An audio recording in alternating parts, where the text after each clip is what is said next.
Trouble is with this, I'm going to come across really fucking tired, because I am. But never mind.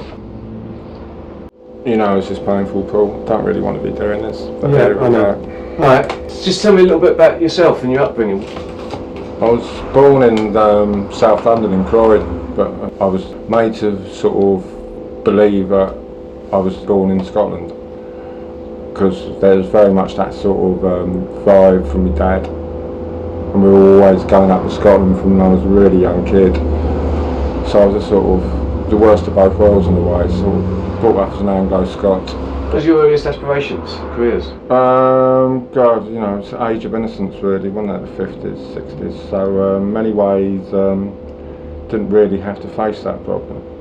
And like, all my inklings were always in a way towards art, because I was one of those kids who was always making things and drawing things and this, that and the other. But I mean, the thing I really wanted to do from the age of 11 till 15 was to be a footballer, which I probably could well have been, because I played for my school and my county.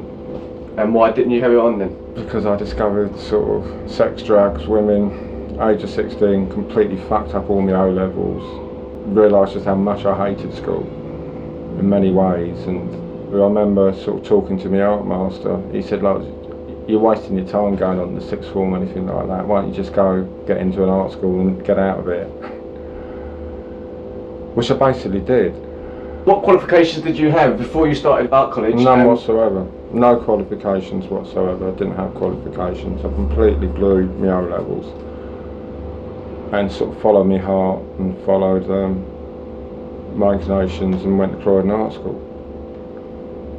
And that was great in a way, because it was a course which didn't actually lead to anything, so you didn't get a piece of paper and a sort of certificate at the end of it. It was just a vocational course. But as I say, you got a grant to do it. And it was in my second, third years that I got very friendly with Malcolm McLaren. And we got very involved with a lot of anarchist situationist politics, culminating in a sort of occupation of the college we were in Croydon. And this was, funnily enough, wasn't like copying things that were happening in other countries. There's a lot of things about synchronicity. I mean, these things were all over the bloody world in '68, and like, that was the sort of path we led into. So I got very involved with that whole sort of politics of that time. All this time I was drawing and painting as well, and doing all sorts of stuff. I eventually got basically thrown out of the college because of the sort of my involvement with the whole occupation, and left art school. Left art school? What happened then? Bit of this, bit of that, ducking and diving, did a bit of landscape gardening with my brother, well, quite a bit of landscape gardening. This was from like 68, 69 to like 71, 72. And I then, with some friends of mine from Croydon Art School and some other people who lived locally in sort of around Croydon, we set up our own printing press called Suburban Press, which basically acted as a service to all the sort of political activists of that time, of which there was numerous amounts. You know, it's the whole birth of feminism, and black politics, and the whole sort of squatting movement, claimers' rights, prisoners' rights. We did all sorts of stuff for those sort of people. And you know, we had a printing press, we had to move stuff out that looked really fast, effective and quick and cheap, so we'd be tearing up bits of paper, taking bits out of newspapers, photographs, doing loads of collage. Also, because we had our own printing machinery, I had to learn the ins and outs of printing, which probably gave me far more of an idea about graphic design than going to art school. It was like hands-on, and you just learn that whole quality of images that actually gain through printing, whereas a lot of images lose through that process. Things torn, ripped, but particularly when you're just doing one colour, look really like powerful. So in a way, that was the sort of style that led on to sort of what I was doing with the Pistols. It's very political, the Suburban Press. Yeah, but you know, that's almost like post-definition again in many ways, because we did what we had to do. You know, it served a great need at that time. You got to remember the whole time of like community politics, where people were much more community-minded and wanted actually control of their own lives and their own destinies, which seems fair enough for anybody in the world. Yeah, a lot of stuff was very scurrilous, but I mean, you know, there's a lot of pranks involved. There were some really juicy classics. I suppose the shoplifting stickers we did down Oxford Street were great. It's just like the day before the sale started.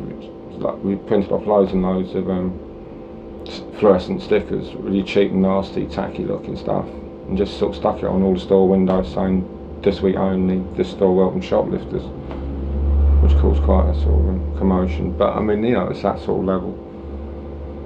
It's that whole sort of prankster time.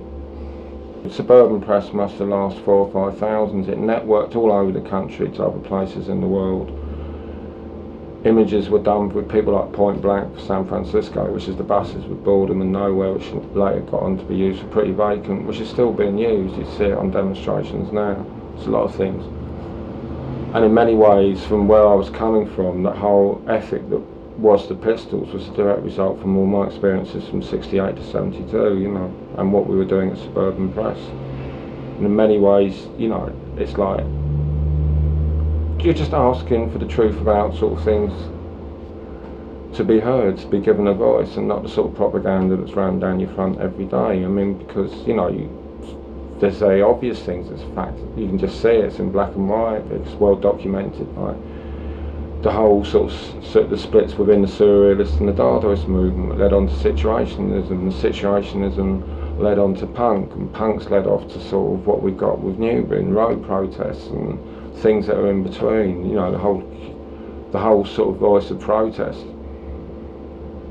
that's absolutely ignored. You know, I seriously think that things like what happened with people objecting to paying their poll tax and what happened with that was one of the things that finally brought down Thatcher. Enough was enough.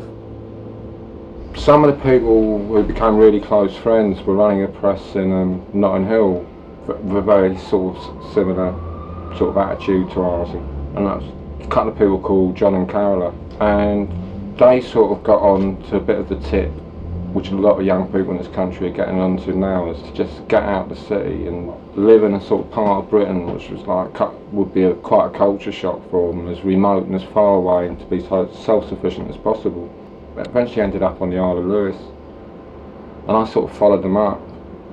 I was still doing Suburban Press, but I sort of followed them up for a holiday and sort of ended up staying there a year. And this was like 1974, 75, which was just wild. At that time, like the early 70s, it was as far removed from like what I'd been used to as sort of London culture and my upbringing as you could ever probably get anywhere in Europe.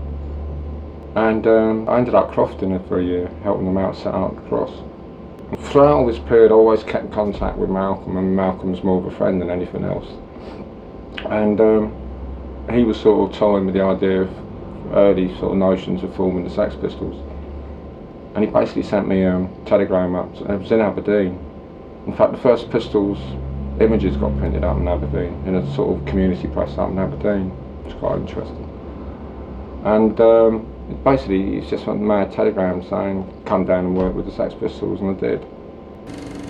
From mine and Malcolm's end, there's a whole lot of the sort of politics and experiences we've gone through from '68. And a whole disillusionment with how wanky and intellectual and theorising the whole sort of British scene and how inept it was to actually take a lot of that idea as the basis and put it in through popular culture, through a band. But I mean, the Pistols themselves were a lot more collective and sort of interacting than anyone might believe, you know, with all the sort of bullshit that you hear and all that sort of bitchiness to do with McLaren and John Lydon, you know, it wasn't like that, it was much more collective. Probably in many ways fans and friends had more input. People who ran the office at the Sex Pistols, like Sophie, were every bit as important and creative in the whole thing as the band or myself or anybody. It was quite a big collective of people. What did the Sex Pistols stand for, and what was, you know, what? You know what I'm saying? Yeah, but I mean, they sort of, they're questions that come after events, and events are nothing like the sort of definitions which frame questions. I mean, it's a continual thing. Things were much more spontaneous, much more to do with just like everyday experiences and quick, fast, spontaneous decisions within a structured ground plan. You know, classically, the Bill Grundy interview put them on every front page in the world, but I mean, that wasn't planned, it happened. And that was just like lads on telly, I think, letting off, you know. Why not? It's so sort of conditioned you make, it's funny enough, questions and responses. So it's like, fuck off, you know, and why not? You should fuck off to a camera in many ways. Yeah, there's enormous amounts of humour and spontaneity that were probably far more at the hub of it than sort of a lot of things that you might sort of assume about punk and the Pistols. They're all other people's terms anyway, you know, it's one of those things. And, you know, from where I'm coming from, it was a continuation, as much as what I'm doing now is a continuation. There's sort of things that move into each other. And, you know, on one level, it was out and out war with the media. We took on the medium, we took on the music business to cause as much fucking trouble as we could. And to many ways from where I'm coming from, particularly with the visuals and the graphics, it was to articulate seemingly quite sort of highbrow, sort of intellectual, academic theories about politics and situationism. It's actually put them right back into popular culture and to try and create situations where people, young people on the dole, with seemingly no futures, no hopes, could actually get up and do things. And on a lot of levels it succeeded, and that is a success that's knocked on and knocked on and knocked on right through the 60s, 70s, 80s, 90s. You know, in many ways the things that interested me more with the Pistols and after the Pistols wasn't so much people wanting to ape fashion, style and punk. You know, particularly now with the sort of third revival of punk and loads of fucking toss-ridden bands sort of playing sort of indie guitar-based sort of nostalgia bit from 60s, 70s or 80s. You know, suddenly youth's going to find real time. It's going to be very exciting, that. And you know, it was an incredible laugh as well. One of the great bottom lines with punk was the whole sort of thing that surrounded boredom as well, which is an incredible sort of phenomena in the West, being bored. Teenagers get bored. So how do you feel about being primarily regarded as the punk artist all these years later? Cost you have to bear, really, isn't it? But I mean, it's never been a problem to me personally, because I've always continued, moved on and moved on and moved on, you know. And it's more of a problem that's endemic in this country. It's sort of, we love categorising and sort of, there's a great safety valve in that as well. Oh, they're coming from there, that's their name, put them in that drawer, file them away there. And it's not nearly such a problem for me when I work abroad, which I do actually more than I think in many ways. The images that which became icons of the punk and that, were they entirely your ideas, or did people give you certain guidelines as to what they wanted you to produce? Or? I mean, that was my job, to come up with the images, and that's what I did. Some of those images, as I said before, were taken from like Suburban Press direct things that I've done 3 or 4 years ago, before then.